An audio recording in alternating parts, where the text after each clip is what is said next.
Holidays-nale, adu namma GT Holidays da. GT Holidays, South India's #1 travel brand. You know you are special when you're with GT Holidays. அதிமுகவையோ சீமானையோ விஜயோ குறை கூறாதீங்க. உங்க முழுக்க முழுக்க உங்க focus திமுக மேல தான் இருக்கணும். டூ மெனி எனிமீஸ் கிரியேட் பண்ணாதீங்க. திமுகவை எதிருங்க, காமன் எனிமி எதிருங்க. ஆன்டி டிஎம்கே ஃபோர்ஸஸ் ஒன்று சேரணுங்கிறதுல டெல்லி உறுதியா இருக்கு. தமிழ்நாடு ஆர்எஸ்எஸ் முழு பேக்கிங் உங்களுக்கு கொடுக்க போறது. அந்த ஆப்பர்ச்சுனிட்டியை பயன்படுத்திக்கங்க. தமிழ்நாடு ஆர்எஸ்எஸ் மகாராஷ்டிரால பண்ணாங்க ஒரு லாஜிக் இருக்கு. தமிழ்நாட்டுல ஆர்எஸ்எஸ் உடைய தமிழ்நாட்டுல ஆர்எஸ்எஸ் கண்டிப்பா வளர்ந்துட்டு வருது. 10 ஆண்டு காலம் மோடி ஆட்சியில சைலண்டா ஆர்எஸ்எஸ் ஊடுருவி இருக்குன்னு ரிப்போர்ட்டே சொல்றது. அமித்ஷா சொன்னாரா எல்லாம் முடிட்டோம், நான் ஒரு ஏப்ரல் மேக்கு அப்புறம் தமிழ்நாட்டை கவனிக்கிறேன். அதாவது டெல்லி எலெக்ஷன்லாம் முடிஞ்ச பிறகு எல்லாம் முடிஞ்ச பிறகு தமிழ்நாட்டை கவனிக்கிறேன், கை கால முறுக்கி எல்லாம் ஒன்னா சேர்த்து பண்றேன் அப்படின்ற மாதிரி ஒரு வார்த்தை போட்டு வச்சிருக்காரு. ஆனா ஒரு கூட்டணி அமையணுங்கிறதுல டெல்லி உறுதியா இருக்கு, பாஜக உறுதியா இருக்கு. டெல்லியில எலெக்ஷன் வேற வரப்போகுது. கிரவுண்ட் ரியாலிட்டி என்னவா இருக்கு டெல்லியை பொறுத்த வரைக்கும்? நான் பார்த்த வரைக்கும் ஆம் ஆத்மிக்கு ஒரு ஸ்லைட் எட்ஜ் இருக்கு. அதுக்கு அடுத்த இடத்துல பாஜக இருக்கு, 3வது இடத்துல காங்கிரஸ் இருக்கு. காங்கிரஸ் இன்னமும் தூக்கத்துல இருந்து காங்கிரஸ் இன்னும் டெல்லியில வந்து பெரிய இம்பாக்ட் இல்ல. கவர்னர் வரார், தேசிய கீதம் பாடுங்கன்றார். பாட்டு போகலாம், என்ன வந்துட போறது? அவர் பாகிஸ்தான் தேசிய கீதம் கேட்கிறாரா, பங்களாதேஷ் தேசிய கீதம் கேட்கிறாரா, அமெரிக்கா ஸ்டார் அண்ட் ஸ்ட்ரைப்ஸ் கேட்கிறாரா? ஒரு தேசிய கீதத்தை வச்சுட்டு அரசியல் பண்றது ஒரு அரசியல் முதிர்ச்சியின்மையை காட்டுறது. அதிமுக பயங்கர கோபத்தில் இருக்கு கவர்னர் மேல. ஏன்னா கவர்னர் மட்டும் படிச்சு போயிருந்தானா அவங்க அசம்பிளி ரணகலம் பண்ணிருப்பாங்க. நீ தடுத்து வந்து நடவடிக்கைன்னு அவர் எடப்பாடி சமீபத்துல அதிமுக ரொம்ப ஃபெரோஷியஸா எதிர்க்கட்சி அரசியல் பண்ண ஆரம்பிச்சிருக்காங்களே, என்ன நடக்குது? அதிமுக ரொம்ப ஃபெரோஷியஸ் ஆயிட்டாங்க. அவங்க இப்பதான் உண்மையான எதிர்க்கட்சி ஆயிட்டாங்க. ஆதன் நேயர்களுக்கு அன்பு வணக்கம். இன்று நம்மோடு மூத்த பத்திரிகையாளர் திருமிகு பிரகாஷ் எம் சுவாமி அவர்கள் இருந்துள்ளார். வணக்கம் சுவாமி சார். வணக்கம். நல்லா இருக்கீங்களா சார்? தேங்க்யூ, நல்லா இருக்கேன். கடந்த நேர்காணல நாம பேசியிருந்தோம், அண்ணாமலைக்கு எதிராக ஒரு மிகப்பெரிய ஒரு டீம் இருக்காங்க, ஒரு 6 பேர் கொண்ட குழு வந்து அண்ணாமலைக்கு எதிராக மிக தீவிரமாக வேலை பார்த்து கொண்டிருக்கிறார்கள்னு சொல்லியிருந்தீங்க. குறிப்பாக சமீபத்தில் வந்து பிஎல் சந்தோஷ் வந்து தமிழ்நாட்டுக்கு வந்திருந்தாரு. ஒரு மீட்டிங் ஒன்று போயிருப்பதாக தகவல். குறிப்பாக உட்கட்சி விவகாரங்களை ரொம்ப டிஸ்கஸ் பண்ணதாக தகவல். குறிப்பாக அந்த மீட்டிங்கில் எந்த ஒரு முடிவுமே எடுக்கப்படலை. அதுக்கப்புறம் பிஎல் சந்தோஷ் டெல்லி போயிட்டாருன்னு ஒரு தகவல். எதுக்கு சார் பிஎல் சந்தோஷ் தமிழ்நாட்டுக்கு வந்தாரு? எதை பற்றி டிஸ்கஸ் பண்ணாங்க? ஏதாவது ஒரு மீட்டிங் நடந்தது அப்படி என்றால் ஏதாவது முடிவுகள் எடுக்கணும், அதுக்கு தான் மீட்டிங்கே நடத்துறது. எந்த ஒரு முடிவுகளுமே எடுக்காம எதுக்கு மீட்டிங் வந்து கூடியிருக்காங்க? என்ன நடந்திருக்கு அந்த மீட்டிங்கை பொறுத்த வரைக்கும்? தமிழ்நாடு பாரதிய ஜனதா கட்சியின் செயலாளரும் எழுத்தாளருமான எஸ்.ஜே. சூர்யா எழுதிய வீர சவர்கர் என்ற புத்தகத்தை வெளியிடுவதற்காக பிஎல் சந்தோஷ் வந்ததாக கூறப்பட்டாலும் உண்மையான நோக்கம் அது இல்லை. உண்மையாக அவர் வந்து ஏர் டேஷ் அப்படின்னு சொல்லணும். டெல்லியிலேருந்து கிளம்பி வந்தது காரணமே உட்கட்சி பூசல் எல்லையை தாண்டி லிமிட்டை மீறி போச்சுன்னு டெல்லிக்கு ஒரு தகவல் வந்திருக்கு. அப்படியா? எப்பவுமே அமைப்பு செயலாளர்லாம் அமைதியாக இருப்பாங்க, வெளியில் தெரிய மாட்டாங்க. ராம்லால்னு ஒருத்தர் இருந்தார், அவர் பேரை யாருக்கும் தெரியாது. நான் பல முறை சந்திச்சிருக்கேன். பிஎல் சந்தோஷம் அந்த மாதிரி தான். கட்சியோட தலைவரோ செயலாளரோ எங்கே வேணால் போவாங்க. அமைப்பு செயலாளர் எப்பவுமே அதிகமாக வெளியில் போக மாட்டாங்க. அமைப்பு செயலாளர் போகிறாங்கன்னா அங்கே ஏதோ ஒரு பிரச்சனை இருக்குன்னு அர்த்தம். இது வந்து பிஜேபியோட காமன் ரூல். இதெல்லாம் சந்தோஷ் வந்தார், அந்த புத்தக வெளியீட்டு விழாவில் நல்லா சிறப்பாக பேசினார். வீர சவர்கரை பற்றி ஒரு மீட்டிங் ஒன்று போட்டார், கோர் கமிட்டி மீட்டிங் மாதிரி. அந்த மீட்டிங்கில் முக்கியமான தலைவர்கள், முன்னாள் தலைவர்கள், முன்னாள் ஆளுநர்கள், எம்பி, எம்எல்ஏ, குறிப்பிடப்படையாத தலைவர்கள், ஒரு 2ஆம் கட்ட தலைவர்கள் எல்லாருமே கூப்பிட்டு உட்கார வச்சு தமிழ்நாடு பிஜேபியில் என்ன நடக்கிறது, என்ன உங்கள் பிளான், என்ன பண்ணிட்டு இருக்கீங்க? பிஎல் சந்தோஷ் தெரியாதா? இல்லை, இவர் வாயால் வரவழைக்க பார்க்குறாரு. கேட்டிருக்காரு. கேட்டுட்டு அப்புறம் எல்லா கருத்து கணிப்பு கேட்டு சொன்னாராம், நான் ரொம்ப ஸ்ட்ரிக்டாக சொல்கிறேன், தயவு செய்து அலையன்ஸை பற்றி பப்ளிக்கில் பேசாதீங்க. உங்களுக்கு கொடுக்கப்பட்ட வேலையை மட்டும் நீங்கள் பண்ணால் போதும். தேர்தல் கூட்டணி என்பது மத்திய பாஜகவோட முடிவு. நீங்கள் அதில் மூக்கு நுழைக்கிறத மத்திய பாஜக விரும்பலை. இன்டர்னலாக டிஸ்கஸ் பண்ணிக்கோங்க, அது பர்மிசபிள். உள்ளுக்குள்ளே ஆஃபீஸ்க்குள்ளே பேசுங்க, வேணாங்களே. டிவி முன்னாடி, மைக்கு முன்னாடி எந்த கூட்டணி பற்றியும் பேசக்கூடாது. அதிமுகவையோ சீமானையோ விஜயோ குறை கூறாதீங்க. உங்கள் முழுக்க முழுக்க உங்கள் ஃபோக்கஸ் திமுக மேலே தான் இருக்கணும். பல வேறு எனிமி, ரொம்ப டூ மெனி எனிமீஸ் கிரியேட் பண்ணாதீங்க. அவங்க சொன்னது என்னன்னா, அதிமுக விஜய் சீமான அனாவசியமாக எதிர்க்க வேண்டாம். திமுகவை எதிருங்க, காமன் எனிமி எதிருங்க. அலையன்ஸ் எந்த நேரத்தில் வரும், எப்போ வரும் அப்படிங்கிறத நாங்கள் பார்த்துக்கிறோம். ஆனால் ஆன்டி டிஎம்கே ஃபோர்ஸஸ் ஒன்று சேரணுங்கிறதுல டெல்லி உறுதியாக இருக்குது. ஆன்டி டிஎம்கே ஃபோர்ஸஸ் தான் பிஜேபி எல்லாமே எல்லாம் அடங்கிடும். அது என்னங்கிறத விவரமாக சொல்லலை. அவர் சொன்ன ஆன்டி டிஎம்கே ஃபோர்ஸஸ் ஒன்றா சேரணும். அடுத்த தேர்தலில் திமுக வரக்கூடாது. அது ஒரு வேர்டு யூஸ் பண்ண, இந்து மத விரோத திமுக வரக்கூடாது. அப்பனா தமிழ்நாட்டை பொறுத்த வரைக்கும் மல்டி கார்னர் கான்டெஸ்ட் வரக்கூடாதுன்னு பிஜேபி நினைக்குதா? பிஜேபி என்ன நினைக்கிறது, திமுக தோற்கடிக்கப்படும், அவ்வளோதான். அது சிம்பிள். அது எப்படிங்கிறது அப்புறம் பேசப்படும். எப்படிங்கிறது அடுத்த சூட்டபிள் அலையன்ஸை பற்றி ரைட் டைமில் நாங்கள் முடிவு எடுப்போம். நீங்கள் அதை பற்றி நாங்கள் அலையன்ஸ் ஹேண்டில் பண்ணுறோம். நீங்கள் டோன்ட் கிரிப், அனாவசியமாக அதை பற்றி வேணாம் கூட்டணிக்கு வந்த அந்த பேச்சு அதெல்லாம் தேவையில்லை. உங்களோட டியூட்டி பண்ண வேண்டியது ஐடென்டிஃபை ஃபேவரபிள் சீட்ஸ். நீங்கள் என்ன பண்ணணும்னு நான் சொல்கிறேன். இத்தனை என்ன பண்ணக்கூடாதுன்னு சொன்னேன், இப்போ என்ன பண்ணணும்னு சொல்கிறேன். எந்தெந்த சீட் நமக்கு ஃபேவரபிள்னு முதல்ல ஐடென்டிஃபை பண்ணுங்கள். அங்கே போய் உழைங்க, அங்கே போய் வேலை செய்யுங்க. ஆர்எஸ்எஸ், தமிழ்நாடு ஆர்எஸ்எஸ் முழு பேக்கிங் உங்களுக்கு கொடுக்க போகிறது. மற்ற மாநிலங்கள் மாதிரி முழு ஆதரவு உங்களுக்கு கொடுக்க போகிறது. அந்த ஆப்பர்ச்சுனிட்டியை பயன்படுத்திக்கங்க. தமிழ்நாடு ஆர்எஸ்எஸ் பண்ணாங்க, ஒரு லாஜிக் இருக்கு. தமிழ்நாட்டில் ஆர்எஸ்எஸ் கண்டிப்பாக வளர்ந்துட்டு வருது. ஷாக்காக்கள் அதிகமாகிட்டு வருது. அந்த 10 ஆண்டு காலம் மோடி ஆட்சியில் சைலண்டாக ஆர்எஸ்எஸ் ஊடுருவி இருக்குன்னு ரிப்போர்ட்டே சொல்கிறது. அந்த ஆர்எஸ்எஸோட பலம் பெருகிட்டு வருது. அந்த ஆர்எஸ்எஸ் உங்களுக்கு துணையாக இருக்கும். அது ஞாபகம் வச்சுங்க முதல்ல. அந்த ஆர்எஸ்எஸ் அர்ஜுன் சம்பத், ராம் ரவிக்குமார், இந்த மாதிரி இந்து மத உணர்வாளர்கள் இவங்களெல்லாம் ஒன்று திரட்டுங்க. நீங்கள் தனித்தனி ரோட்டில் தனித்தனியாக 4 லேனில் போகாதீங்க. ஒரே ரோட்டில் போங்க, ஒரே டைரக்ஷனில் போங்க. இந்து மத சக்திகளை ஒருங்கிணைங்க. Consolidation of votes, consolidation of Hindus. இனிமேல் இந்து மத ஓட்டுங்களை ஒருங்கிணைக்கலைன்னா வேலைக்கு ஆப்போதில்லை. தமிழ்நாட்டில் அது சாத்தியமா சார்? தமிழ்நாட்டில் வந்து ஹிந்து கன்சாலிடேஷன் சாத்தியமாங்க ஒரு கேள்வி. முயற்சிகள் எடுக்கணும்னு சொல்றாரு தவிர வெற்றி தோல்வி பற்றி அவர் பேசல. முயற்சி எடுங்க. ஏன்னா தமிழ்நாட்டில் தான் இந்து மதம் அதிக அளவு தாக்கப்படுகிறது.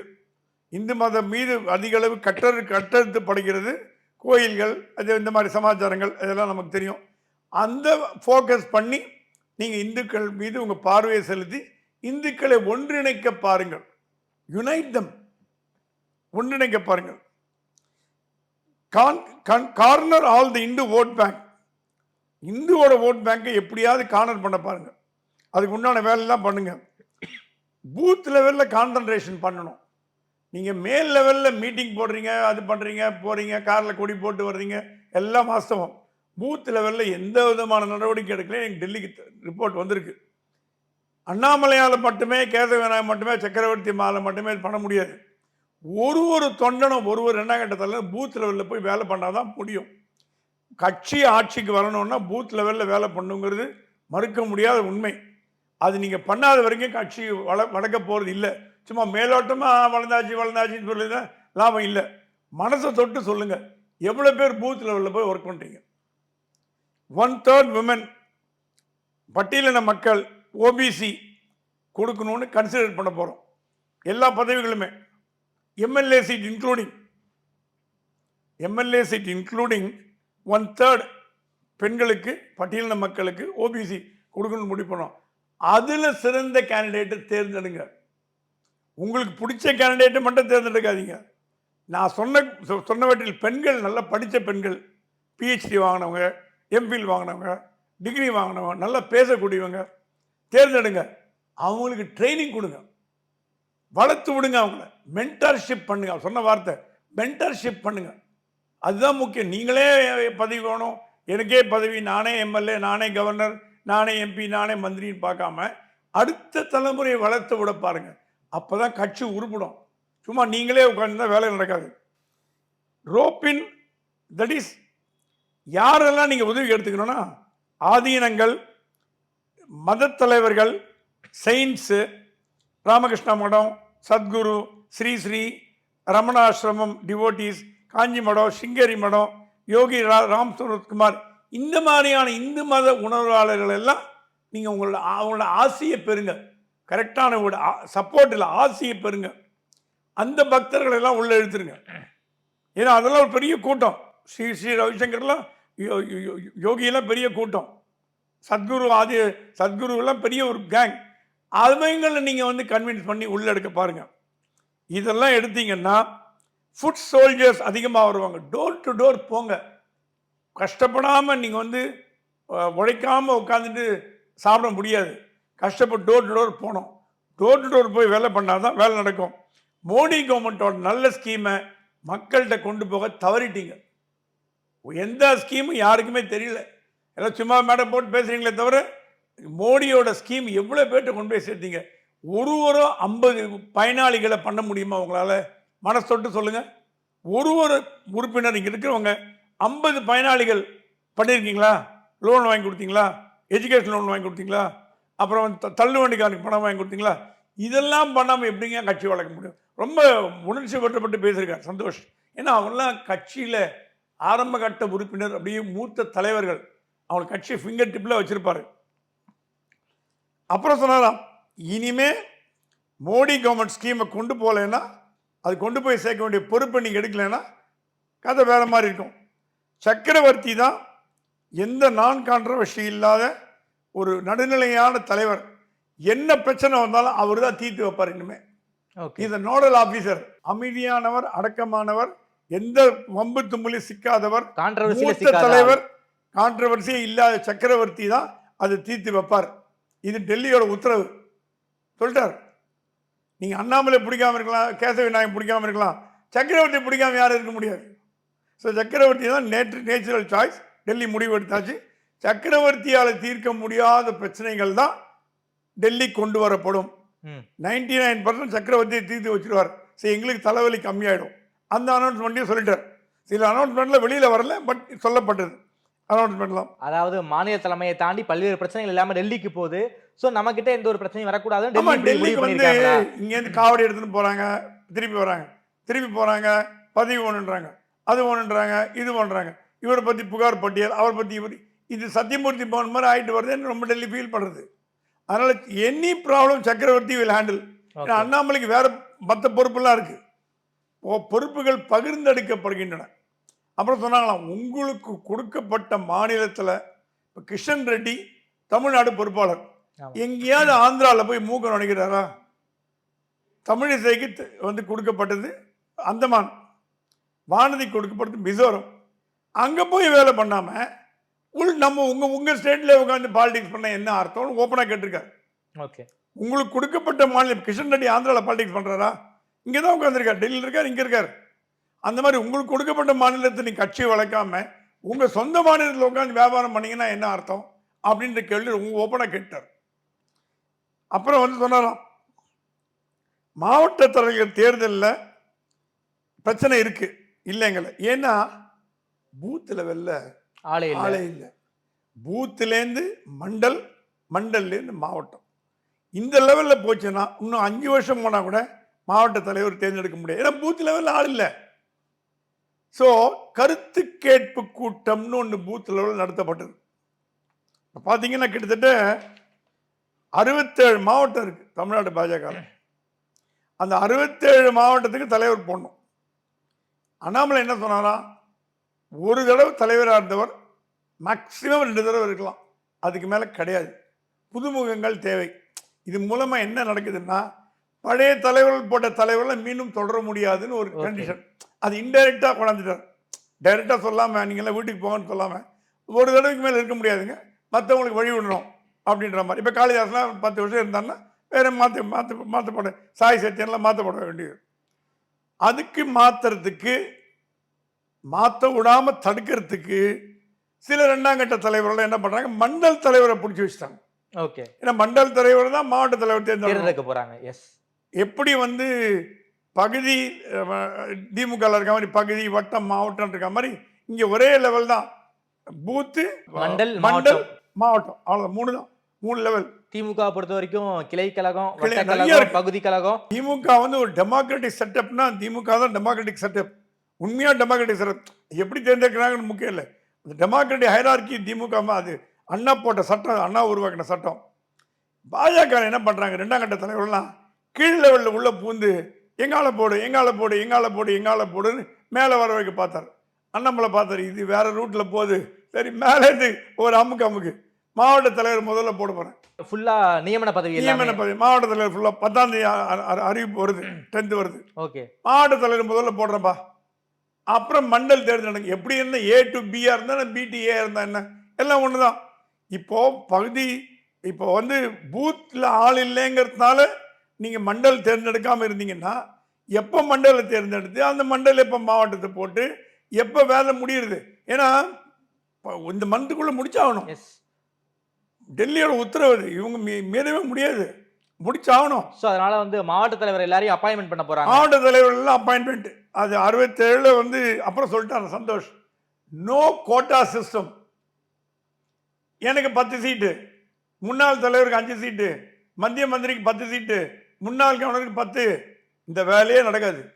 இதனை பிரிச்சுக்கிறது பங்கு போடுறீங்களா, பங்காளிங்களா? இங்க கட்சிக்கு உழைக்கிறவனை தேர்ந்தெடுங்க. உங்காள் ஏன் உங்காள் எங்காள் பேசக்கூடாது. அதுக்கு என்ன காரணம்னு சொல்ல வரேன். சந்தோஷ்க்கு ஒரு தகவல் போயிருக்கு. என்ன போச்சுன்னா, சென்னை கிழக்கு மாவட்டத்தில் பூத் லெவலில் 11 பேரை தேர்ந்தெடுத்து ஷார்ட் லிஸ்ட் பண்ணி அந்த வாட்ஸ்அப் குரூப்பில் 10:30 மணிக்கு ஒரு செய்தி வருது.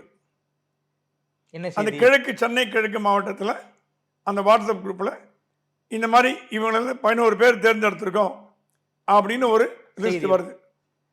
உடனே அதை பார்த்துட்டு ஒரு முன்னாள் ஆளுநர் குமாருங்கிற அவர் அசிஸ்டண்ட், அவர் 30 வயசு ஆச்சு, அவர் செங்கல்பேட்டில் இருக்கார், சென்னையில் இல்லை, அவருக்கும் இந்த மாவட்ட சம்மந்தமே கிடையாது. அவர் பேரை மாவட்ட தலைவராக மண்டல் தலைவராக போடணும், மாவட்ட தலைவராக போடணும் அப்படின்னு சக்கரவர்த்திக்கு 12 மணிக்கு ஃபோன் கால். இன்ஃப்ளூயன்ஸ் பண்ணுறாங்க. சக்கரவர்த்திக்கு 12 மணிக்கு ஃபோன் கால், எஸ்ஆர் சேகருக்கு 12 மணிக்கு ஃபோன் கால், பொன்னாருக்கு 1 மணிக்கு ஃபோன் கால். அப்போ இந்த தொல்லையெல்லாம் தாங்காமல் விடிய காலில் 3:30 மணிக்கு ஒரு லிஸ்ட்டு வருது. அந்த லிஸ்ட்டில் 23 பேர் வராங்க. நான் சொல்கிறது அத்தனையும் உண்மை. 23 பேர், 23 ஆயிடுச்சு. 23 பேரில் குமார் இருக்கார். இது இது இந்த மாதிரி இன்ஃப்ளூயன்ஸ் பண்ணி பண்ணி பண்ணி பார்க்கறதுனால அவங்க சொன்னாங்களா, இவர் வயசு சின்ன வயது, அது இந்த ஏரியா கிடையாது, வெளி ஏரியா, எதுக்கு நம்ம இன்ஃப்ளூயன்ஸ் பண்ணோம், ஜனநாயக முறைப்படி தேர்ந்தெடுப்போம்.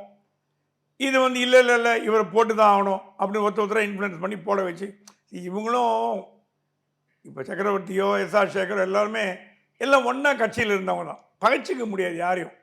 யாராவது நம்ம தெரிஞ்சவங்க தான் சரி என்ன போ அப்படின்னு. ஆனால் மத்திய பாஜக இது சாதாரண எடுத்து ஓகே, இந்த நியூஸ் போன உடனே சொல்லிட்டாங்க இந்த வேலையெல்லாம் ஆகாது. ஸோ அப்படின்னா இன்ஃப்ளூயன்ஸ் பண்ணி மாவட்ட தலைவர் எல்லாரையுமே மாநில தலைவர் தான் அப்பாயின்மெண்ட் பண்ண, மாநில தலைவர் சாய்ஸும் கூட கன்சல்டேஷன் வித் கேசவ விநாயகம் இல்லைன்னு சொல்ல முடியாது. கேசவ விநாயகத்தை கலந்து ஆலோசித்து இந்த 73 தலைவர்களை போடுங்க, 67 தலைவர்களை போடுங்க, கேசவ விநாயகத்தை கலந்து ஆலோசித்து 67 தலைவர்களை போடுங்க அப்படின்னு கூறப்பட்டிருக்கு. கேசவ விநாயகம் இவரை போடுங்க அவரை போடுங்கன்னு சொல்லியான். நான் கேள்விப்பட்ட வரைக்கும் நல்ல ஆளை போடுங்கப்பா, அவர்கிட்ட ரெக்கமெண்டேஷன் போனாங்களாம். நான் ரெக்கமெண்டேஷன்லாம் பண்ண மாட்டேன், நல்ல ஆள் நல்ல குவாலிட்டியாக. இப்போ திருச்செந்தூர்னா அந்த ஊரில் யார் நல்லா பிரமாதமாக பண்ணுறாங்களோ, அது திருச்செந்தூரில் ஒருத்தர் அண்ணாமலைக்கோசம் 42 நாள் விரதம் இருக்கிறாரு, காய் வேஷ்டி கட்டினார், பட்னி இருந்தார், அந்த மாதிரி குவாலிஃபிகேஷன்லாம் எடுத்து ஒரு 3 பேர் இருந்தாங்கன்னா அந்த 3 பேரில் யார் பெற்று எப்படி சூஸ் பண்ணுவீங்க? என்ன செய்தார்கள்ன்ற ஒன்று, இப்போ என்ன செஞ்சுன்னு இருக்காங்கன்ற ஒன்று, அந்த மாதிரி ஒரு சாய்ஸ் எடுத்து அந்த மாதிரி ஷார்ட் லிஸ்ட் பண்ணோம். கேசவ விநாயகம் அதில் ஒன்றும் பெருசாக இன்டர்ஃபியர் பண்ணல, அவரும் எல்லாம் தலைவர்கிட்ட விட்டார். ஸோ இப்போ அண்ணாமலையின் சாய்ஸ் பிரகாரம் இந்த மாவட்ட தலைவர் தேர்ந்தெடுக்கப்பட்டு அவங்களோட இன்ஃப்ளூயன்ஸில் பேரன்பாடி இப்போ அடுத்தது என்ன பண்ணிருக்காங்களா, எந்தெந்த ஊரில் தேர்தல் நடக்கலை பூத் லெவலில், சரி எப்படி தேர்ந்தெடுக்கிறது பூத் லெவல் ஆள் இல்லைன்னா, இப்போ இருக்கிற மண்டல் தலைவர் இல்லைன்னா முன்னாள் மண்டல் தலைவர் ஒரு பேரண்ட் பாடி பிரதிநிதி 3 பேரை கூப்பிட்டு நீங்கள் மண்டல் தலைவர் செலக்ட் பண்ணுங்க அப்படின்னு ஒருத்தர் போட்டார். ஓகே, இங்கே பூத் லெவலில் ஆளே இல்லையோ இருக்கு, நிறைய அந்த மாதிரி இருக்கு, ஆளே இல்லாமல் இருக்கு. அது என்ன பண்ண முடியும்? பூத் லெவலில் ஆள் இல்லைன்னா அந்த ஸ்ட்ரக்சர் ஃபவுண்டேஷன் அதுதானே, அந்த ஃபவுண்டேஷன் மேலே எழுமணும்னா அந்த கீழே அடித்தளம் வேணும், அந்த அடித்தளத்தை உருவாக்குறாங்க. ஓகே, ஒரு அடித்தளம் இல்லைங்கிறத பாஜக ஏத்துக்கிறாங்களா? கண்டிப்பா. Okay sir. எனக்கு இன்னொரு கேள்வி இருக்கு சார். குறிப்பாக ஒரு அண்ணாமலைக்கு எதிராக ஒரு மிகப்பெரிய ஒரு குழு வேலை செய்திருப்பதாக லாஸ்ட் இன்டர்வியூலயே சொன்னீங்க.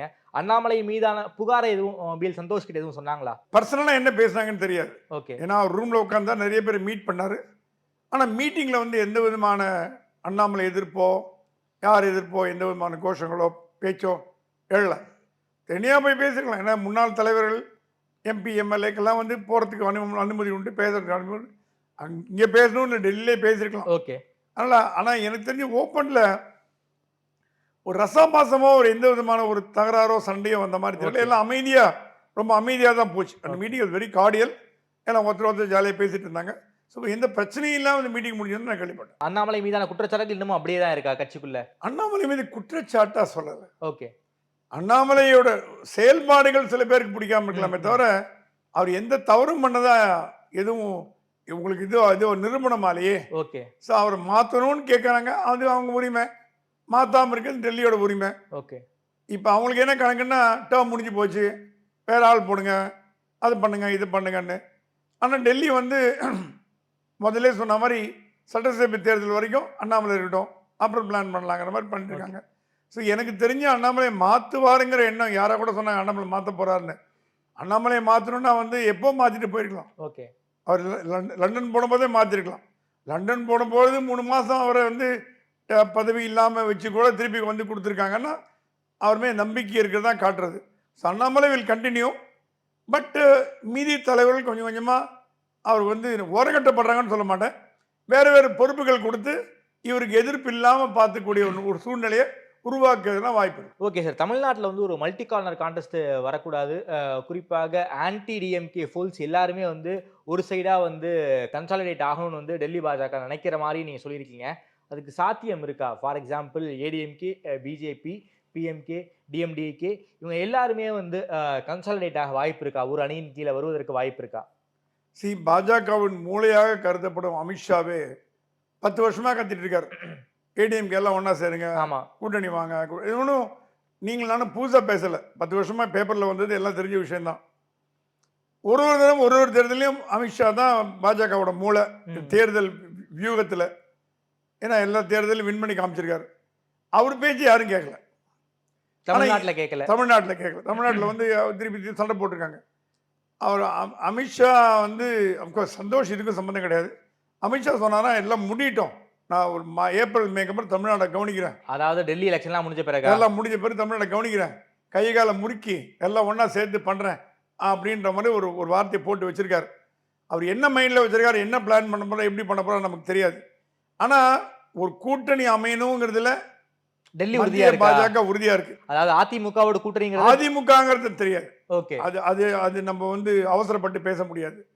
ஒரு கூட்டணி அமையணும் உறுதி. திமுக எதிராக ஒரு கூட்டணி அமையணும் அது உறுதி. பலமான கூட்டணியா இருக்கணும், வாக்குகள் சிதறக்கூடாது. இதை வச்சு நம்மளே 1+1+1 = 3 அப்படின்னு கணக்கு பண்ணி பார்க்கலாம். 1+1 = 3னா நான் இது வந்து என்னுடைய அனுமானம். ஏடிஎம்கே, பிஜேபி, பிஎம்கே, டிஎம்டிகே சீமானையும் விஜய் நாம ரூல் அவுட் பண்ணிடலாம். அவங்க ரெண்டு பேரும் இந்த கூட்டணியில வரலாம்னு ஒரு பேச்சு இருக்கு. அப்படின்னு ரூல் அவுட் பண்ணாலும் இது வந்து ஒரு பலமான கூட்டணியா தானே இருக்கும். கண்டிப்பா. ஓகே. ஏன்னா இப்போ வந்து திமுகவை பிடிக்காதவங்க ஓட்டு போடும்போது பாதி பேர் வந்து ஏடிஎம்கே போடுவாங்க, பாதி பேர் பிஜேபிக்கு போடுவாங்க, பாதி பேர் சீமான், பாதி பேர் விஜய்க்கு போடுவாங்க. ஸோ என்னாகும், அந்த எதிர்ப்பு பலம் எழுந்து போனதால் திருப்பி திமுக வரதுக்கு வாய்ப்பு இருக்கு. அதுதான் அமித்ஷா சொல்றாங்க நம்ம தடுக்கணும். திமுகவோட எதிர்ப்பு ஓட்டுகளை ஒரே அன்னைக்கு வந்த மாதிரி இருந்ததுன்னா ஈஸியா 150 சீட் ஜெயிச்சிடலாம் அப்படிங்கிற கால்குலேஷன் கணக்கு. இந்த கணக்கில் வந்து டெல்லியில பிஜேபியில ஹெட் குவார்ட்டர்ஸ்ல சீஃபாலஜிஸ்ட் விங்னு ஒன்று இருக்கு. ஓகே. அமித் மால்வியா அவங்கலாம் இருக்காங்க. அவங்க எந்த ஊர்ல தேர்தல் நடந்தாலும் அப்படியே அந்த பிடிச்சி கரகண்டவங்க அனலைஸ் பண்ணி ஜூஸா எடுத்து அப்படியே ரிப்போர்ட் கொடுப்பாங்க. அவங்க கொடுத்த ரிப்போர்ட்ல அமித் மால்வியா டீம், அந்த டீம் கொடுத்த ரிப்போர்ட் சீஃபாலஜிஸ்ட் டீம்ல தமிழ்நாட்டில் எதிர் அணி ஸ்ட்ராங்கா இருந்ததுன்னா திமுகவை தோற்கடிக்க முடியும். ஓகே. ஏன்னா மனநிலை அவங்க வந்து various IP sources, independent sources, பத்திரிகை சோர்சஸ், இங்கே இருக்கிற மீடியா எடிட்டர்ஸ் அவங்ககிட்ட எல்லாம் கலந்து பேசி ஒரு மாதிரி ஒரு ஒப்பீனியன் மாதிரி ஃபார்ம் பண்ணி கொடுத்துருக்காங்க அமித்ஷாட்ட. ஓகே. அந்த ரிப்போர்ட்டில் வந்து எதிர் அணி ஸ்ட்ராங்காக இருந்தால் டிஎம்கே தோற்கடிக்கிறதுனா அவ்வளோ கஷ்டமான இல்லை ஓகே. அப்படிங்கிற ஒரு செய்தி கொடுத்துருக்கு. திமுகவுக்கு எதிராக ஒரு பலமான கூட்டணியை உருவாக்குவதற்கு பாஜக தயாரா இருக்குன்னு நாம எடுத்துக்கலாமா? கண்டிப்பா கண்டிப்பா. Okay sir. டெல்லியில எலெக்ஷன் வேற வரப்போகுது. என்ன மைண்ட் செட் சார்? டெல்லியோட ரிசல்ட்ஸ் எப்படி இருக்க வாய்ப்பு இருக்கு? குறிப்பாக தேர்தல் பிரச்சாரம் எப்படி இருக்க வாய்ப்பு இருக்கு? BJP versus Congress versus Aam Aadmi party என்ன நடக்க வாய்ப்பு இருக்கு? ஏற்கனவே வந்து அரவிந்த் கெஜ்ரிவால் ஜெயிலுக்கு போயிட்டு வந்திருக்காரு. அந்த அனுதாபம் இந்த எலெக்ஷன்ல அவருக்கு கை கொடுக்குமா? பெருசா எம்பி எலெக்ஷன்ல கை கொடுக்கல, இந்த எலெக்ஷன்ல கை கொடுக்க வாய்ப்பு இருக்கா? கிரவுண்ட் ரியாலிட்டி என்னவா இருக்கு டெல்லியை பொறுத்த வரைக்கும்? டெல்லி வந்து இந்த வாட்டி பாஜக வாழ்வா சாவா பிரச்சனை. ஏன்னா தலைநகர்லயே 2 வாட்டி தோத்து போயிட்டாங்க. அதனால மும்முரமா டெல்லி இறங்கி பிரைம் மினிஸ்டரே பாத்தீங்கன்னா ரொம்ப ஸ்ட்ராங்கா இறங்கிட்டாரு. காங்கிரஸுக்கும் வாழ்வா சாவா போராட்டம் இல்லையா? காங்கிரஸுக்கு டெல்லியில மட்டும் வாழ்வா சாவா இல்ல, இந்தியா முழுக்க வாழ்வா சாவா. ஆமா, அது ஒன்றும் சந்தேகம் இல்லை. ஆனா கள நிலவரம் பிரகாரம் ஆம் ஆத்மி ஸ்லைட்டா ஒரு எட்ஜில் இருக்குன்னு நான் பார்த்த வரைக்கும். டெல்லியில ஒரு 1 வீக் இருந்தேன். எம்பி எலெக்ஷன்ல கோட்டை விட்டாங்களே சார். எம்பி எலெக்ஷன் கோட்டு விட்டதுனால இப்போ பிடிக்க பார்க்குறான். எப்பவுமே எம்பி எலெக்ஷன்ல தோத்த கட்சி அடுத்த எலெக்ஷன்ல தோக்குன்றது சட்ட விதி கிடையாது. அது வந்து எதிர்பார்க்கவும் அதான் நடக்கும்னு சொல்லவும் முடியாது. I mean it's not rule of them. MP எலெக்ஷன்ல தோத்து போன சிம்பத்தியினால இப்போ சட்டசபை தேர்தலில் கொடுக்கலாம். அது இல்லாமல் எம்பிக்கு வந்து இவர் தான் எம்பி வேணும். இப்போ நான் தமிழ்நாட்டிலே பார்த்துருக்கோம். எம்பி எம்எல்ஏ தேர்தல் ஒரே நாள் நடக்கும்போது எதிர் அணியில் வாக்கு பிடிப்பாங்க. எம்ஜிஆருக்கு போடுவாங்க, இந்திரா காந்திக்கு போடுவாங்க. ஸோ அந்த மக்கள் அப்போவே நான் 25 வருஷத்துக்கு முன்னாடியே அவ்வளோ புஸ்தகத்தால மக்கள். இப்போ சோஷியல் மீடியா வேர்ல்டில் ஸோ நான் பார்த்த வரைக்கும் ஆம் ஆத்மிக்கு ஒரு ஸ்லைட் எட்ஜ் இருக்கு. ஓகே. ஆம் ஆத்மி ஒரு கிட்டத்தட்ட ஒரு கொஞ்சம் அதிகமான அதுக்கு அடுத்த இடத்துல பாஜக இருக்கு, 3வது இடத்துல காங்கிரஸ் இருக்கு. காங்கிரஸ் இன்னமும் தூக்கத்துல இருந்து காங்கிரஸ் இன்னும் டெல்லியில வந்து பெரிய இம்பாக்ட் இல்ல. ஏன்னா லவ்லி சிங் எல்லாம் போயாச்சு, எங்க தலைவர்களே இல்ல. ஷீலா தீக்ஷித் யாருமே இல்ல. காங்கிரஸ் சொல்லிக்கிற மாதிரி தலைவர். Kejriwal still factor in Delhi. அது மறுக்க முடியாது. கெஜ்ரிவால் பிடிக்காதவங்க கூட அது என்னதான் ஊழல் பண்ணி ஜெயிலில் போய் மனுஷரை போட்டு என்ன பண்ணா கூட டெல்லியில கெஜ்ரிவாலுக்கு ஒரு பேரு மதிப்பு இருக்கு. அது மறுக்க முடியாது. ஜேர்னலிஸ்ட் ஒரு சிம்பத்தி இருக்கு. ஓகே. ஏதோ பண்ணக்கூடிய ஒரு ஏதோ பண்றாரு அப்படின்ற ஒரு இப்போ ஊழலை வந்து பெருசா யாரும் எடுத்துக்கிறது இல்லை. நீங்க நல்ல கவர்மெண்ட்டை கொடுத்து ஊழல் பண்ணா ஊழலை கண்டுக்காம போற ஒரு நிலைமையும் இப்ப நம்ம அரசியல்ல பார்த்துட்டு வரோம். அந்த வீட்டில் அரவிந்த் கெஜ்ரிவாலுக்கு ஒரு எட்ஜ் இருக்கிறத நான் பார்க்குறேன். Okay sir. அப்படியே தமிழ்நாட்டுக்கு வரலாம் சார். சட்டசபை கூட்டம் கூடியிருக்கு. முதல் நாளே ஆளுநர் வந்து தன்னுடைய உரையை படிக்காமல் வெளியே போயிருக்காரு. கடந்த முறை என்ன ரீசன் சொன்னாரோ அதே ரீசன் தான். அதை வந்து வெளியே வந்து ஆளுநர் வந்து தமிழ் தாய் வாழ்த்தை வந்து அவமதிப்பு செய்து விட்டார் அப்படிங்கிற ரீதியில ஒரு நரேட்டிவ் செட் பண்ணி போய்கிட்டு இருக்கு.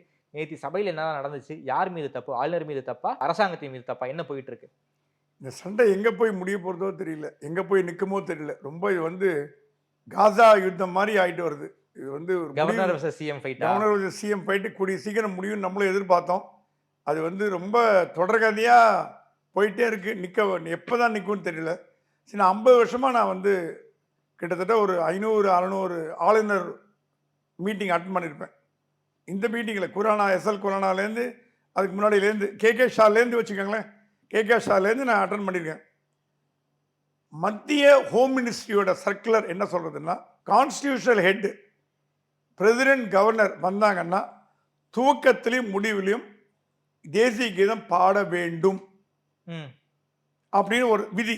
தமிழ்நாட்டில் வந்து என்ன சொல்றாங்க அப்படின்னா, ஃபர்ஸ்ட் ஆரம்பிக்கும் போது தமிழ் தாய் வாழ்த்து, முடியும் போது தேசிய கீதம் வச்சு. தமிழ்நாட்டை மட்டும் தனியா ரூல் எடுத்துக்க முடியாதுங்க சார்.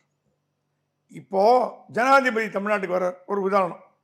இப்போ வந்து இப்போ ரீசெண்டாக வராங்க, கலைஞருடைய போட்டோ திறக்கிறதுக்காக ராம்நாத் கோவிந்த் வந்தார்.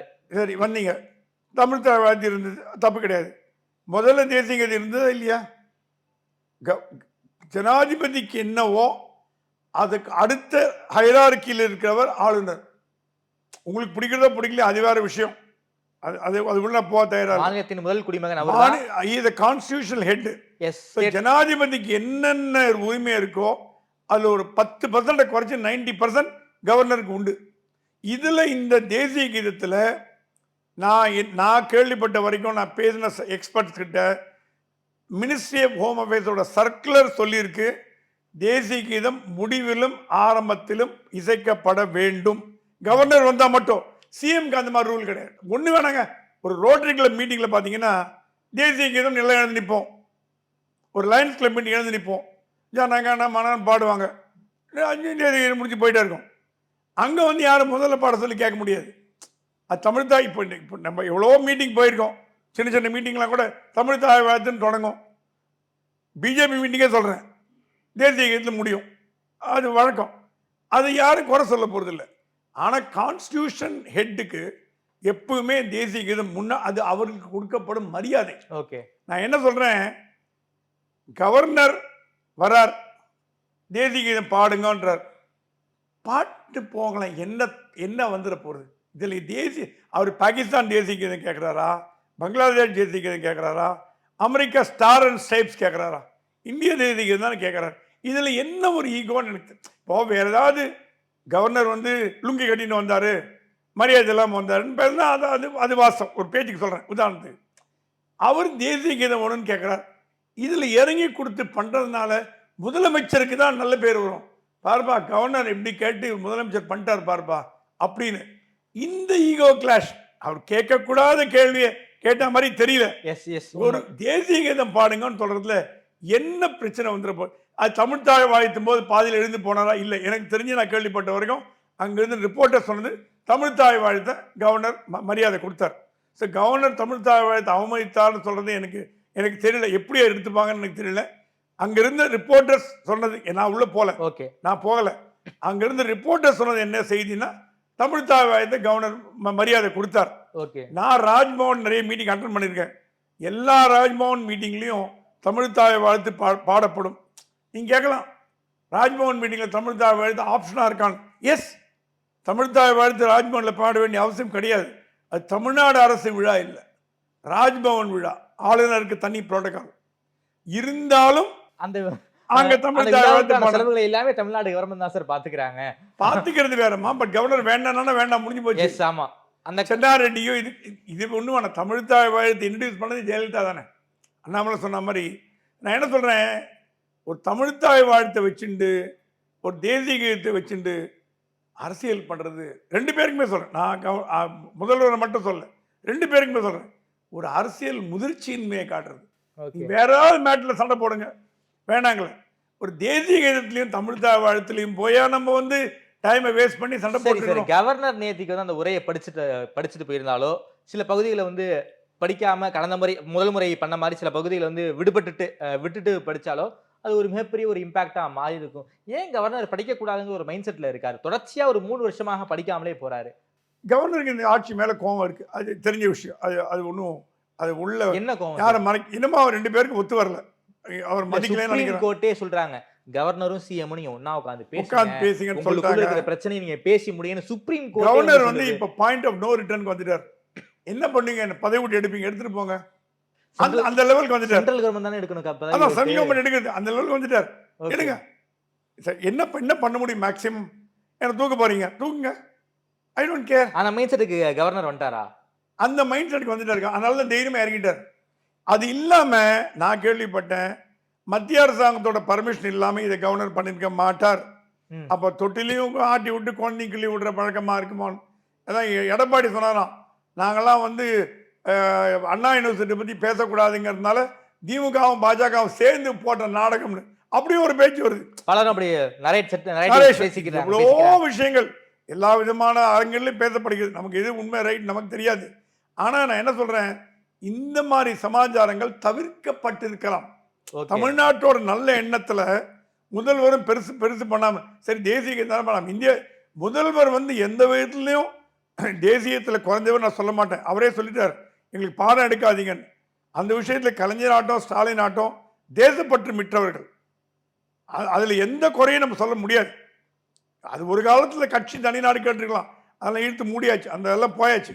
தேசப்பற்று மிக்க தலைவர்கள், அதில் எந்த குறையும் இல்லை.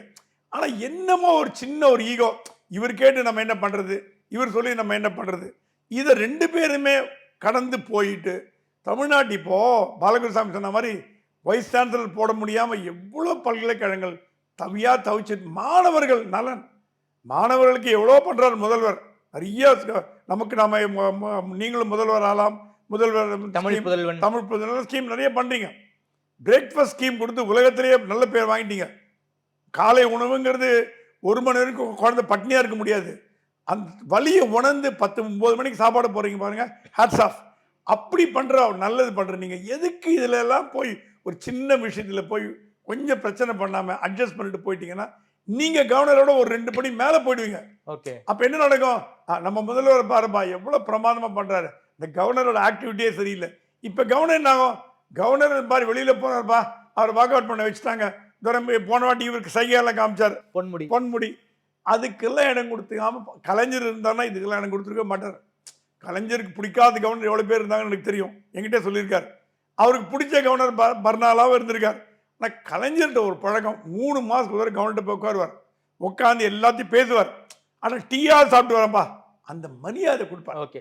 அந்த போஸ்ட்டுக்கு ரவிக்கு மரியாதை கொடுக்கணும் இல்லை, அந்த போஸ்ட்டுக்கு மரியாதை கொடுக்கணும் அப்படின்னு தான் எதிர்பார்க்க. நீங்க ஒரு வார்த்தை சொன்னீங்க, ஆளுநர் வந்து தமிழ்நாட்டை விட்டு போகக்கூடிய ஒரு மைண்ட் செட்டுக்கு வந்துட்டாருன்னு சொல்றீங்க. என்ன ரெசிக்னேஷனோ அல்லது வந்து டெல்லியோ அவரை வந்து தூக்கணும்னு எதிர்பார்க்குறீங்களா? இல்லை அப்படி இல்லை, கம்பைண்டா 5 வருஷம் முடிச்சிட்டார். ஆமா முடிஞ்சிருச்சு. முந்தின எப்பவுமே கவர்னரோட பதவிகள் 5 வருஷம் தான், 5 ஆண்டுகள். அது கம்பைண்டாகவும் இருக்கலாம். இப்போ இங்கேருந்து பன்வாரிலால் புரோஹித் பஞ்சாபுக்கு போனாரு. இங்க பாதியில் முடிக்க விட பஞ்சாப்ல கம்ப்ளீட் பண்ணிட்டு அங்க ரிசைன் பண்ணிட்டு ஓய்வு பெற்றார். அதே மாதிரி தமிழ்நாடு பஞ்சாப் அவர் இருந்த மாதிரி இவர் வந்து நாகாலாந்து தமிழ்நாடு முடிச்சிட்டார். ஆமா, அந்த 5 வருஷம் முடிஞ்சாச்சு. டியூ ஃபார் போஸ்டிங், மேபி வேற போஸ்டிங் போடலாம். இங்க ஜெனரல் வி கே சிங் வரான்னு ஒரு பேஜ் அடிபட்டது, அதுவும் ஒன்று காணோம். ஸ்மிருதி இரானி வராங்கன்னு அடிபட்டது, அது ஒன்று காணோம். அது ஒரு பெரிய நடுவு அடிபட்டது, நடுவு அவங்க வேற கவர்னர் வர போறாங்கன்னு ஒரு லேடி கவர்னரை போடலான்னு, எப்படி தமிழிசை பாண்டிச்சேரியில் போட்ட மாதிரி. ஸோ இதெல்லாம் வந்து ஒரு தேக்க நிலையிலேயே இருக்கு. ஆனால் கவர்னருக்கு தெரிஞ்சு போயிடுது, பதவி காலம் க்ளோஸ் ஆகிடுது, எண்ட் ஆச்சு.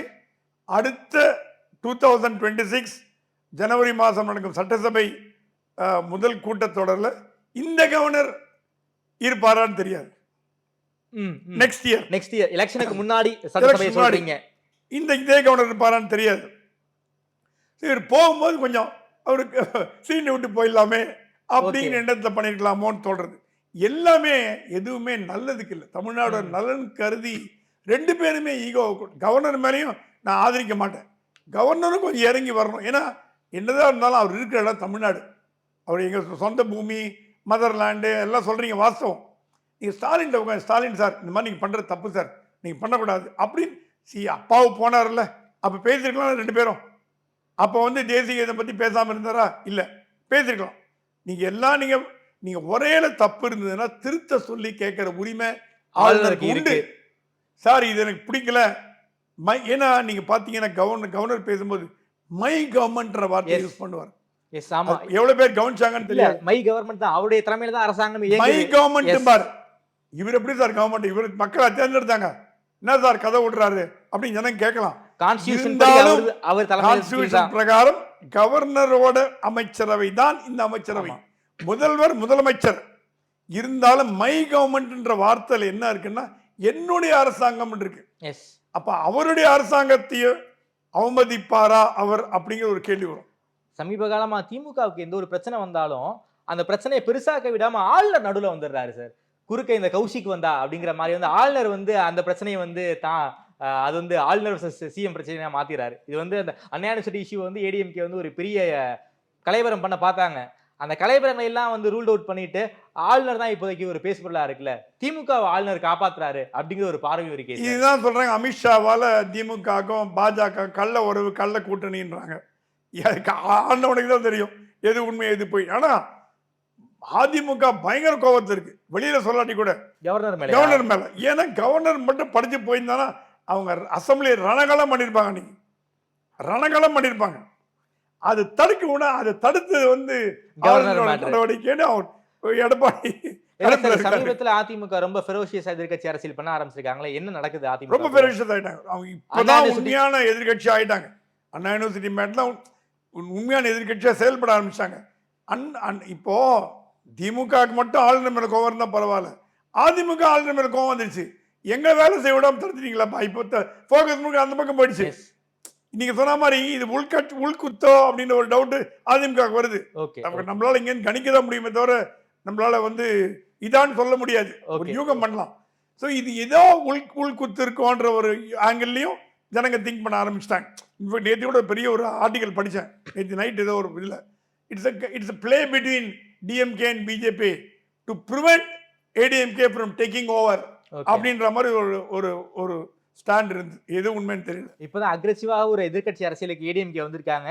டிஎம்கே கொஞ்சம் டிஃபென்ஸுக்கு வந்திருந்த சமயம், அந்த சமயத்துல ஆளுநர் வந்து மொத்தமாக விளையாட்டை விளையாடிட்டு போயிருக்காரு. எங்க பேச்சு நீ கேட்கலன்னா உனக்கு என்ன நடக்கும்னு ஏடிஎம்கே தட்டி வைக்கிறதுக்கு பிஜேபி பண்ற டெக்னிக்கா கூட இருக்கலாம். ஓகே. எங்க பேச்சு கேட்கலன்னா எங்களால் என்ன பண்ண முடியும் உனக்கு தெரியுமா, உன்னை தட்டி வைக்க முடியும் அப்படின்னு ஏடிஎம்கே கொடுக்குற ஒரு சிக்னலா நாளைக்கு உங்களை வழிக்கு வரவழிக்கிறதுக்கு ஓகே. உண்டான ஒரு தூண்டிலா போட்டு என் பக்கம் வா, இல்ல அரசியல் பண்ண விட மாட்டேன் ஓகே. அப்படின்னு பாஜக நினைக்கிறதும் எல்லா விதமான ஆங்கிளும் நம்ம திங்க் பண்ண வேண்டியிருக்கு. புரியுது. நம்ம வந்து 360 டிகிரியில ஆங்கிள் திங்க் பண்றோம். அப்படி பாஜக பண்ணி கவர்னர் நீங்க என்னடா பண்ணு, அவர் பேச விடாத, அவர் அண்ணா யூனிவர்சிட்டி மேட்டரே வரக்கூடாது, இது வெளியில வரணும் அப்படின்னு சொல்லிக்கலாம். நமக்கு we don't know, only guessing அந்த மாதிரி சொல்லியிருக்கலாம். அதுக்கு ஒரு வாய்ப்பு இருக்குல்ல. பிப்ரவரி மாசம் ஈரோடு கிழக்குக்கான இடைத்தேர்தலுக்கான தேதியும் அறிவிக்கப்பட்டாச்சு. ஏடிஎம்கே உடைய நிலைமை தான் கொஞ்சம் சிக்கலான நிலைமையில இருக்காங்க. இரட்டை இலை வாக்கு இன்னைக்கு வரைக்கும் போய்கிட்டு இருக்கு. ஓபிஎஸ் தரப்பு கேட்டிருக்காங்க, அதே போல இபிஎஸ் தரப்பும் கேட்டிருக்காங்க. நாங்க தான் ஒரிஜினல் அதிமுக 2 பேருமே கிளைம் பண்ணிக்கிட்டு இருக்கக்கூடிய சூழல்ல இரட்டை இலை எடப்பாடிக்கு கிடைக்குமா கிடைக்காதா, என்ன நடக்க வாய்ப்பு இருக்கு? லாஸ்ட் ஈரோடு கிழக்குல பாஜக தலையிட்டு வாங்கி கொடுத்தாங்க, உங்களுக்கு நல்லா ஞாபகம் இருக்கும். இப்பவும் அதே நிலைமை தான். ஈரோடு கிழக்குல என்ன நடக்க வாய்ப்பு இருக்கு? திமுக போட்டி போட போகுதுன்னு கேள்விப்பட்டேன். அந்த சைட்ல ஆரம்பிக்கிறேன். ஏன்னா காங்கிரஸ் மறுபடியும் போட்டி போட்டா செந்தில் பாலாஜி சொன்னா, அண்ணே திருப்பி 100-200 கோடி 300 கோடி செலவு பண்ணி இவங்களை ஜெயிக்க வச்சு திருப்பி ஒரு வருஷத்துல மறுபடியும் பொது தேர்தல் வரப்போகுது, வேணாண்ணே நம்ம அண்ணன் ஈஸியாக ஜெயிச்சுட்டு போயிடலாம், நம்ம கட்சிக்காரர் செலவு பண்ணாலும் பரவாயில்ல, அவனை சந்தோஷமா இருப்பான், 100 கட்சிக்காரனை போய் நேக்க வச்சு நீங்கள் கொஞ்சம் தட்டி விட்டுருங்க, நம்ம டிஎம்கே போட்டி போட்டோன்ற மனநிலைக்கு செந்தில் பாலாஜி சொல்லிட்டாரு. செந்தில் பாலாஜி சொல்கிறது தான் வேத வாக்கு. அந்த தொகுதி பொறுத்த வரைக்கும் இஸ் அன்கிரவுண்ட் கிங். அந்த கிங் என்ன சொல்கிறாரோ அதெல்லாம் கேட்கணும். ஸ்டாலின் அந்த மனநிலையில் இருக்கார். ஆனால் என்ன விடுங்க, செல்வ பிறந்தக நம்மால் போட்டி போட்டோம், அடுத்த வாட்டி ஒரு 2 சீட் கூட தரேன். ஆனால் செல்வ பிறந்தக ஒன்றும் பெருசாக கொடி பிடிக்க போகிறதில்ல, அவங்களையும் ஆளை தேடி கண்டுபிடிச்சி அந்த நிலைமையில் தான் இருக்காங்க. ஸோ அங்கே டிஎம்கே போட்டி போடுறதுக்கு வாய்ப்பு உண்டு. டிஎம்கே போட்டி போட்டாங்கன்னா வெற்றி நிச்சயம். அப்போ ஏடிஎம்கே போட்டி போடலாம், போடாட்டி என்ன வேணா பண்ண விக்ரவாண்டி மாதிரி வந்து ஸோ ஏடிஎம்கே வந்து போட்டி போடாம ஒதுங்கிறதுக்கு வாய்ப்பு உண்டு. அப்படி என்றால் பிஜேபி போட்டி போட வாய்ப்பு இருக்கு. அப்ப பிஜேபி போட்டி போட வாய்ப்பு உண்டு. பிஜேபி வந்து ஒரு ஸ்ட்ரெங்த் செக் பண்ண பார்க்கும் கொங்கு ரீஜியன்ல. ஆமா, அந்த ரீஜியன்ல என்ன இருக்குன்னா பிஜேபி விட்டு கொடுக்காது. பிஜேபி வந்து வாக் அவுட் பண்ணிட்டு போகாது. ஏடிஎம்கே வாக் அவுட் பண்ண தவிர பிஜேபி வாக் அவுட் பண்ணாது.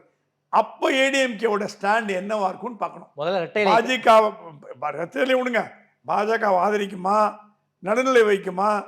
அப்ப இடியாப்ப சிக்கல்ல மாட்டிக்கிச்சுன்னா டிஎம்கேவை கண்டிப்பா ஆதரிக்க முடியாது, அது ruled out.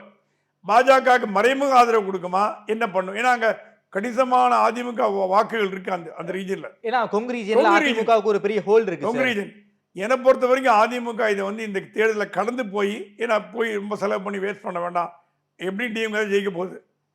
DMK candidate announce பண்ணாங்கன்னா ஒரு 70% ஏடிஎம்கே போட்டி போட வாய்ப்பு இல்லை, பாஜக போட்டி போடும். அப்போ பாஜக டிஎம்கேன்ற மாதிரி வந்ததுன்னா அவங்க ஏடிஎம்கே என்ன சொல்றாங்களா, நம்ம போடாமல் இருக்கலாம், நம்மளே கன்சீட் டிஃபீட் ஆயிடுச்சுன்னா பாஜக தான் எதிர்கட்சின்னு நம்ம எப்படி ப்ரூவ் பண்றது? நம்மளே ப்ரூவ் பண்ண அவங்க கையில் லட்டு மாதிரி கொடுக்க சொல்றீங்களா எதிர்கட்சி பாஜகங்கிறத? இதுதான் சிவி சண்முகம் வந்து இதுல பேசினாரு, விக்ரவாண்டி தான் பேசினாரு. அதே தான் இப்போ நடக்க போகுது. ஆனால் நீங்கள் கேட்ட ரெட்டை இலை இப்போ கோர்ட் வந்து ஏன் ஓபிஎஸ் கூப்பிட்டு கேட்டது அப்படின்னு ஒரு பெரிய அந்த கொஸ்டின் மார்க் தொங்கி நிற்கிறது. அதுக்கு எந்த பதிலும் இது வரைக்கும் கொடுக்கல. சிவில் கோர்ட்ல ஒரு கேஸ் ஒன்று பெண்டிங். ஆமா, பெண்டிங்ல இருக்கு. நீங்க ஓபிஎஸ்க்கும் கட்சிக்கும் சம்பந்தமே இல்லை, அவர் கடவை வச்சு கட்டக்கூடாது, கொடி போட்டுன்னு கார்ல போகக்கூடாது, அவர் அதிமுக பேரை உச்சரிக்க கூடாது, ஜெயலலிதா சொல்லக்கூடாதுன்னு சொன்னா கூட நீதிமன்றங்கள் அந்த மாதிரி சொல்லியே. அப்ப நீதிமன்றங்கள் ஓரளவுக்கு மத்திய அரசாங்கத்தோட கண் பார்வையில் இருக்குன்ற ஒரு அர்த்தம். அது ஒண்ணு. மத்திய அரசாங்கம் இது எப்படி வச்சு கேம் ஆட போறது? ஒன்னா சரிங்களா இல்ல? ஏன்னா அமித்ஷா எந்த லெவலுக்கும் போவார், நீங்க நினைக்கிறத விட 100 மடங்கு அதிக லெவலில் போகக்கூடிய ஆளவர். அவர் வந்து இந்திய அரசியல்வாதிகளிலே நான் பார்த்த அரசியல்வாதிகளில் வித்தியாசமான அரசியல்வாதி, ரொம்ப வித்தியாசமான அரசியல்வாதி. எந்த லெவலுக்கு போக துணிஞ்சவர் அந்த மாதிரி ஒரு அரசியல்வாதி. அந்த எந்த லெவல்னா அந்த லெவல். அவர்கிட்ட போய் நீங்க கேம் ஆட முடியாது. அதனால அமித்ஷா பேச்சு கேட்டுட்டு இவங்க ஒரு அளவுக்கு பண்ணாங்கன்னா, இல்லையா கட்சி உடைக்கும் தயாராக அதுக்கும் அவங்க தயாராக இருப்பாங்க. அப்படிங்கிறது என்னோட கருத்து. மகாராஷ்டிராவில் நடந்துச்சோ அதே மாதிரி அதே மாதிரி நடக்கலாம். ஏற்கனவே ஷிண்டோ யார் வரப்போறான்னு தெரியாது. ஆனால் அதுக்கு இடம் கொடுக்க மாட்டாங்க. ஏன்னா எடப்பாடிக்கும் பிஜேபிக்கு ஏடிஎம்கே தேவை, பிஜேபிக்கு ஏடிஎம்கே தேவை. அதே நேரத்தில் ஏடிஎம்கேவும் ஒன்றா இருந்தால் தான் முடியும். அவங்களுக்கும் தேவை. இப்போது ஒரு ஆப்ஷன் கொடுக்குறேன். கட்சி ரெண்டாக உடஞ்சி ரெட்டையில யாருக்கும் இல்லாமல் நடுத்தரில் நிற்கணுமா? சரி போனால் போட்டோம், ஓபிஎஸ் தினகரன் எல்லாம் உள்ளே வாங்க, ரெட்டையில வரட்டும், 3 நாள் நீங்கள் வாய மூடணும், நீங்கள் ஒரு கட்சி தலைவர் போஸ்ட்டு அப்படின்னு அட்ஜஸ்ட் பண்ணிவிட்டு ரெட்டையில வச்சுன்னு அடுத்த தேர்தலில் போட்டி போடணுமா அப்படிங்கிற சாய்ஸ் எடப்பாடி முன்னால் இப்போ நிற்கிறது. ஓகே சார், பார்க்கலாம் சார். தமிழ்நாடு அரசியல் தொடங்கி இந்திய அரசியல் வரைக்கும் பல்வேறு கேள்விகளுக்கு ரொம்ப அறிவாக பதில் சொல்லியிருக்கீங்க. நேரம் கொடுத்து பேசியமைக்கு நன்றி பிரகாஷ் சாமி சார். நன்றி.